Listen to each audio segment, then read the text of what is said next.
Tous et bienvenue dans notre recette de la semaine.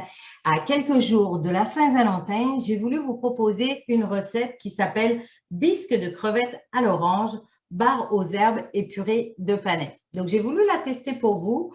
On nous avise que c'est une recette quand même un peu plus longue qu'à l'ordinaire puisque au temps total, c'est environ 1h30. Je pense que c'est à peu près ça qu'il faudra que vous prévoyez. Mais ce qui est quand même intéressant de cette recette, c'est qu'au final, on va avoir donc, notre soupe, et notre entrée donc, et notre plat avec un accompagnement. Donc, c'est quand même intéressant. Il nous reste, dans le fond, on va avoir juste à préparer le dessert avant ou après. Moi, je vous conseille avant, puisque une fois la recette réalisée, vous pourrez la déguster immédiatement. Donc, sans plus tarder, on commence ensemble le test de cette belle recette que je trouve vraiment très, très intéressante. Alors, on nous demande 4 brins de coriandre. Ceux qui me suivent, vous savez que, bien sûr, la coriandre, malheureusement, ce n'est pas mon truc. Donc, j'ai remplacé par du persil. On trouve toujours des alternatives, des solutions bien le fun dans nos différentes recettes. On va ajouter de l'estragon frais à notre recette. Donc, on y met tout. On va ajouter du basilic. Alors, moi, je n'en ai pas trouvé, mais comme je fais sécher tout le temps mon basilic à la fin de l'été, ben, il m'en reste. Donc, je vais l'ajouter à ma recette tout simplement. Et on va donc y mettre notre gobelet. Donc notre couvercle avec notre gobelet. On y va, donc pour 5 secondes à la vitesse 7. On va tout hacher nos herbes dans le fond pour préparer la marinade de notre poisson. Alors, on va racler avec notre spatule, notre bol, comme toujours. On va voir que tout a bien été, ça sent bon, coupé. Émincer en quelques secondes et on va pouvoir continuer en ajoutant à notre recette donc les 60 grammes d'huile d'olive. On y va, 30, 30 et 55. Hop, on y va puisque c'est ce qui va faire notre marinade. On remet notre couvercle. Et on mélange tout ça pendant 5 secondes à la vitesse 2. On se sert toujours de l'aperçu. Comme ça, on va pouvoir voir qu'on va aller chercher nos filets de poisson. Alors, moi, à la poissonnerie, ils n'avaient plus de filets de bar. En tout cas, ils n'en avaient pas. Donc, j'ai pris le filet de morue. Donc, au niveau texture, ça reste quand même assez intéressant et au niveau du goût aussi.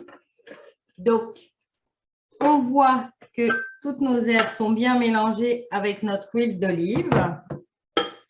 On va donc continuer à suivre notre recette et on nous indique donc de couvrir les pavés de bar avec la préparation aux herbes et on va laisser mariner au réfrigérateur le temps de faire le reste de la recette. Donc, on va disposer tout ça sur nos filets, tout simplement. Ça devrait être bien goûteux. Donc, on l'étale pour qu'il y en ait vraiment bien partout. Et voilà.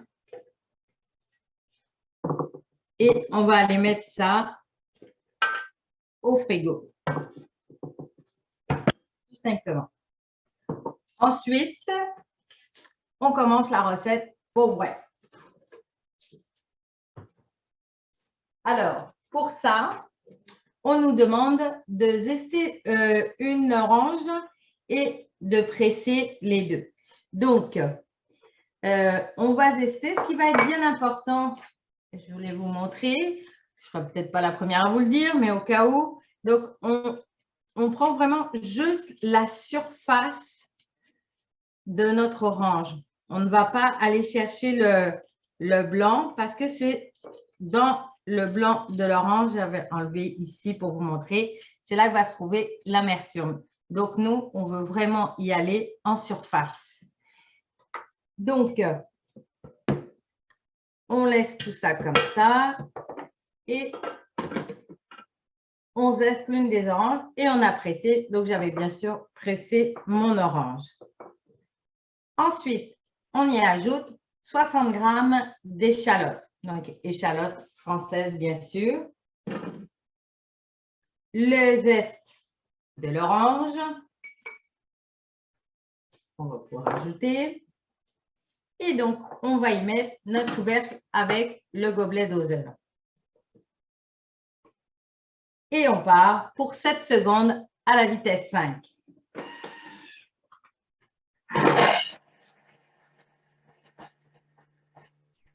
C'était bien sûr la tête, c'était 5 secondes à la vitesse 7. J'ai lu trop vite. Alors, une fois que c'est fait, on va pouvoir aller racler les parois. Donc, bien sûr, tout a bien réduit dans notre bol. Ça sent vraiment bon. L'échalote avec l'orange, ça sent vraiment très, très bon. Ensuite, on va aller mettre dans le fond les carcasses de 500 g de crevettes qu'on va avoir décortiquées.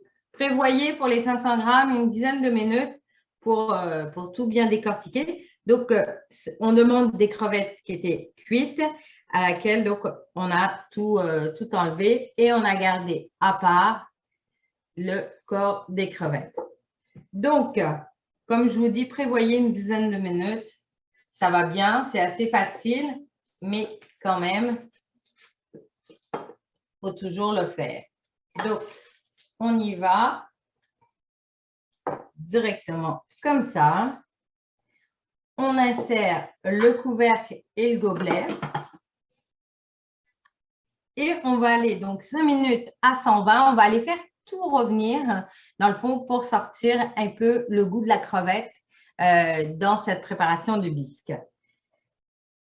Donc, 5 minutes à 120, vitesse cuillère. Et on se retrouve après la cuisson. Les 10 minutes sont presque terminées. On va avoir fait revenir nos carcasses et têtes de crevettes. On va donc ajouter 1 kg ou 1 litre d'eau à notre préparation. Donc, pour notre bisque. Et voilà. Un petit peu plus, mais ce n'est pas bien grave. On va ajouter donc, le jus d'une des 2 oranges qu'on nous avait demandé dans la préparation. Ce que j'ai oublié de vous dire tout à l'heure, c'est que ça va être bien important lorsque vous faites vos zestes et allez-y avec des oranges bio parce qu'on sait que dans les agrumes, il y a quand même beaucoup de pesticides et tout ça. Donc, c'est toujours mieux, surtout quand on récupère les agrumes, d'y aller dans le bio. Donc, et aussi le jus de l'orange qu'on va avoir fait, on garde nos oranges, on va pouvoir aller, pourquoi pas, se faire une marmelade, on va pouvoir, une belle marmelade à l'orange, ça pourrait être sympa. Donc, comme toujours, on conserve. Si on ne veut pas se faire de marmelade, ce qu'on va pouvoir faire également, c'est aller retirer la pulpe, conserver les peaux, et lorsqu'on va vouloir se faire une orange givrée, ça va nous faire un contenant qui va être sympa ou alors une glace quelconque, ça peut nous faire un contenant qui va être sympa. Donc, on essaye de recycler et puis ça ne prend pas beaucoup de place à conserver au congélateur. Donc, on ajoute le jus. Et l'avantage, je repasse, non, c'est ça va vous laisser votre crème glacée au froid. Je trouve que c'est original. Ensuite, on insère le couvercle, mais cette fois, sans le gobelet, puisqu'on va aller mettre en place notre varoma. Comme je vous disais, on est en 3 étages. Alors, on nous dit de mettre en place notre varoma et de mettre 1 kg de panais qu'on va avoir coupé en morceaux. Donc, comme c'est la Saint-Valentin, moi, j'ai voulu ajouter une tomate pour mettre un peu de couleur à ma purée de panais. Et puis, ça me tentait moyen d'éplucher, de couper mes panais. Donc, bien sûr, je les ai épluchés avec le disque éplucheur. Et j'ai mis donc 2 à 3 secondes vitesse 5 pour que mes panais se coupent tout simplement. Donc, des fois, ça peut être utile aussi de faire des petites modifications. Donc, n'hésitez pas. Donc, 2 à 3 secondes, vitesse 5. Allez-y en 2 fois 1, 450 grammes pour 2-3 secondes à la vitesse 5 pour avoir vos panais en morceaux, tout simplement. Donc, ensuite, on a mis notre varoma en place et là, on part 20 minutes. Donc, température varoma et on va être en vitesse cuillère, bien entendu. Donc, on se retrouve après nos 20 minutes. Nos panais vont avoir commencé à cuire. Ce qui est important aussi, c'est de laisser une petite place pour que la vapeur puisse s'échapper. Donc, et que tout ça cuise bien comme il faut. Donc, notre bisque est en préparation. Notre purée de panais également. Et ensuite, on va pouvoir aller ajouter nos filets de morue qu'on va avoir choisi aujourd'hui à la place du bar. Mais n'hésitez pas, on aurait pu remplacer aussi par des filets de sole. Donc, ça dépend ce que vous aimez dans le goût du poisson, plus ou moins. Mais on pouvait donc le bar le remplacer ou par de la morue ou par de la sole, tout simplement. D'autre part, on aurait pu remplacer aussi les panais par des courgettes. On aurait pu aussi par du chou-fleur. Donc, au niveau de la purée, allez-y avec les légumes aussi que vous aimez. Mais ça nous donne une belle base pour justement notre 3 étages d'aujourd'hui.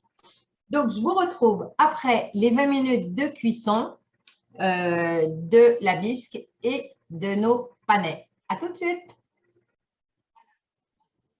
Cuisson arrive à sa fin. Pendant ce temps, on m'avait demandé, donc le Thermomix nous demande de tapisser le plateau vapeur de papier cuisson pour y poser nos filets de poisson marinés. Donc, moi, je voulais vous donner mon petit truc. Ceux qui me suivent le connaissent, les autres peut-être un peu moins. C'est donc de placer une pellicule,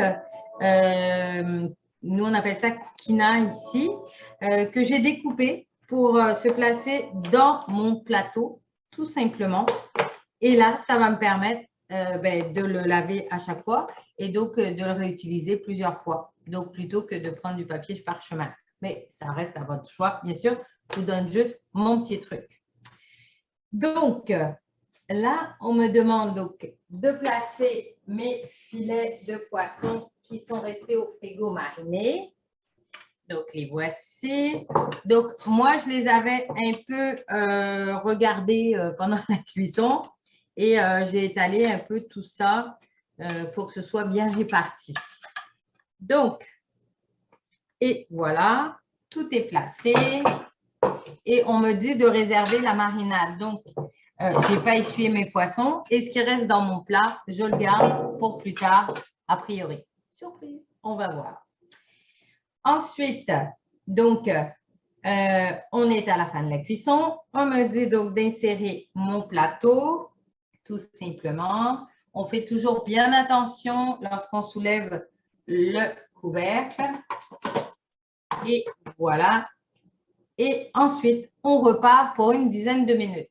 Surtout, ça va être important si la cuisson du poisson ne vous satisfait pas. Allez-y avec la cuisson que vous aimez. On rajoute, on y va par tranche de 3 à 4 minutes. On vérifie. Et puis, ce que je suis en train de penser aussi, c'est que si vous aimez moins les poissons blancs, allez-y avec du saumon ou allez-y avec de la truite. Donc, on repart 10 minutes à vitesse cuillère à température varoma. On va se retrouver au bout de notre 10 minutes de cuisson. Comme d'habitude, avant, c'est vrai, je voulais vous dire, tout ce qu'on va avoir utilisé aujourd'hui, gardez-vous toujours au congélateur ou au frigo, dépendamment la quantité que vous passez. Dans le fond, un plat dans lequel vous allez mettre les restes comme là du persil, mes épluchures de panais, également les bouts des panais. Et tout ça, on va pouvoir en faire un fond de légumes. Bien sûr, il faut que ce soit lavé, bien entendu. Là, j'avais fait des asperges, donc j'avais gardé les morceaux. Pour faire notre fond de légumes, c'est parfait. Donc, au frigo, si vous passez beaucoup de légumes à la semaine. Sinon, hop, prenez pas de chance, au congélateur et on remplit notre bac au fur et à mesure. Donc, on se dit à tout de suite pour la fin de la cuisson de notre poisson et de nos panais pour ensuite aller vers notre purée et finaliser également notre bisque. À tout de suite. Et voilà, vous allez voir, ça, moi, c'est parfait encore une fois. Génial. Pour ça, j'aime bien la recette. Là, c'est vraiment super intéressant. En 10 minutes, le poisson est cuit. Ce qui est important, bien sûr, c'est de laisser dégager les petites fenêtres ici pour que la vapeur circule bien. Mais vraiment, en 10 minutes, on a une belle cuisson. Donc, on retire l'ensemble du varoma et on va réserver. On filtre. Moi, j'avais donc ce qu'on appelle un chinois, hein, langage commun. Donc, j'ai mis ça pour récupérer donc, mon bouillon et également bien filtré. On avait 1 litre et voilà, tout rentre bien dedans. On va donc mettre ça de côté et on va pouvoir donc continuer notre recette en mettant dans le bol le restant du bouillon comme c'était indiqué. Voilà. On va ajouter nos crevettes décortiquées, tout simplement. On va aller ajouter 50 g de crème liquide, donc la crème 35 tout simplement. Ensuite, on va aller insérer le couvercle, tout simplement. Et à ce moment-là, on repart pour 5 minutes à 90, vitesse 1. Pas très compliqué. On continue. Quelques étapes, certes, mais ça vaut vraiment la peine d'essayer cette recette pour la Saint-Valentin. Je pense que vous serez quand même ravis au niveau du goût. Vous allez voir, c'est vraiment très intéressant. On continue et on se retrouve dans 4 minutes. On va, mais je vous assure, ça sent extrêmement bon. On va regarder ça. Notre belle bisque. On va donc ajouter le jus de la seconde orange. Et voilà. Ensuite, une cuillère à café de sel. Tout simplement. Et on insère le couvercle. Et on part pour 1 minute, vitesse 5. Et on augmente jusqu'à la vitesse 10. Donc, comme toujours, la sécurité est là, donc ça va partir tranquillement et on va pouvoir augmenter progressivement sans aucun problème et en toute sécurité. Donc, on y va. C'est parti. Bisque arrive à terme. Donc, on va voir qu'on a quand même une texture intéressante. Donc, on nous dit de rectifier l'assaisonnement si nécessaire et de transvider dans un récipient pour garder au chaud. C'est pour ça que je vais le mettre dans mon plat ici isotherme.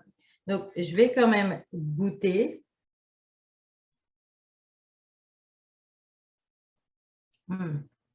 C'est vraiment bon. Vous allez voir, on a une belle texture avec des petits croûtons, du fromage râpé sur les croûtons et un peu de rouille. Je vous assure, comme on va dire, ça va le faire. Alors, on va réserver ça au chaud. La recette n'est pas finie quand même. Il faut continuer. On va mettre ici, tout simplement. Ensuite, on nous dit de mettre dans notre bol directement les panais qu'on a cuits tantôt. Donc, on reprend notre varoma. mettre nos panais directement dans le bol. Et donc, je vais y mettre aussi ma tomate puisque je veux que ce soit un petit peu rose quand même. Donc, on y va comme ceci. On va aller ajouter donc 100 g de mascarpone, 2 pincées de sel, tout simplement. Et voilà. 1 et 2. Un peu de poivre moulu.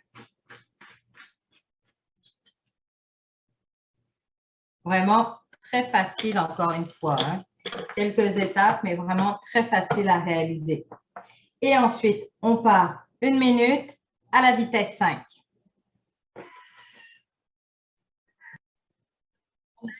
Au terme de notre purée de panais.